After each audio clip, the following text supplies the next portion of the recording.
Madame, monsieur, bonsoir. Aujourd'hui, nous se retrouvons pour le JT du 20h du mercredi 3 janvier 2024. Deuxième JT du 20h. Nous allons pouvoir commencer les actualités. C'est parti.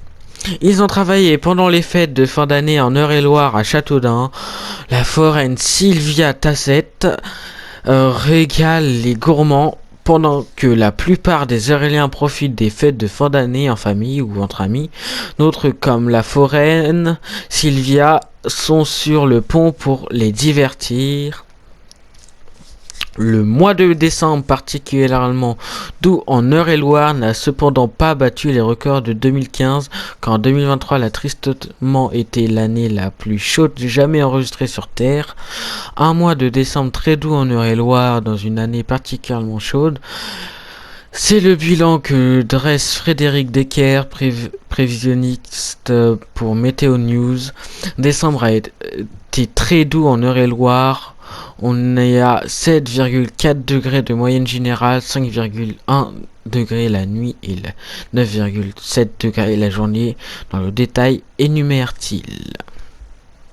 Mais si la température a été particulièrement clémente en ce mois de décembre, il ne s'agit pas du plus doux. Le mois de décembre le plus chaud date toujours de 2015, qui était encore beaucoup plus doux que cette année, indique Frédéric Decker. On était alors en 2015 à 8,8 degrés de moyenne générale. Des indicateurs dans les normales. Globalement, les autres indicateurs de décembre s'inscrivent dans les normales de saison en ce qui concerne les précipitations en recense, 55 mm de pluie, une normale de 61 mm, donc on y est quasiment.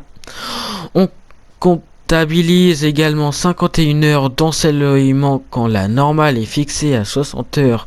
Rien de bien significatif, positive le prévisionniste. Crue de rivière vigilante jaune en Eure-et-Loire, plusieurs communes impactées.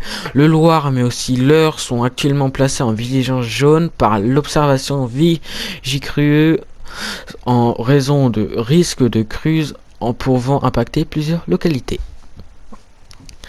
Les récentes précipitations particulières, abondantes et soutenues ont gonflé les cours d'eau dans de nombreux départements français.